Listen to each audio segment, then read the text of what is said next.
Washington and Moscow's top diplomats met to find ways to ease tensions between Russia and Ukraine. The U.S. and its allies earlier warned an act of invasion would bring heavy consequences.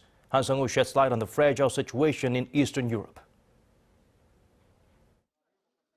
United States Secretary of State Antony Blinken and Russian Foreign Minister Sergei Lavrov met in Geneva, Switzerland on Friday for the two countries' latest round of talks aimed at de-escalating tensions on the Ukrainian border.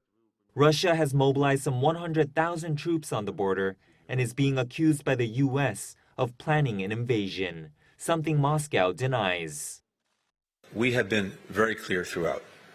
If any Russian military forces move across the Ukrainian border and commit new acts of aggression against Ukraine, that will be met with a swift, severe, united response from the United States and our allies and partners.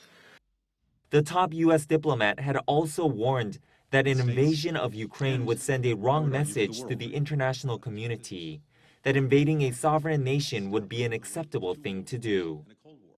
It's bigger than a conflict between two countries. It's bigger than Russia and NATO. It's a crisis with global consequences. And it requires global attention and action. Russia is demanding binding security guarantees, which include permanently prohibiting Ukraine from North Atlantic Treaty Organization membership and the removal of most of the Allied military presence in Eastern Europe led by the U.S. Washington and NATO have rejected these requests, saying that any attack on Ukraine would have costly repercussions, a sentiment shared by the European Commission.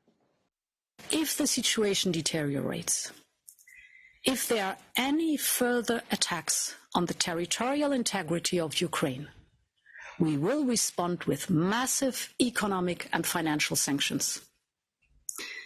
The transatlantic community stands firm on this. The European Union is by far Russia's biggest trading partner and by far the largest investor. The U.S. has already imposed sanctions on current and former Ukrainian officials whom it has accused of working on behalf of Russian intelligence to destabilize their own country.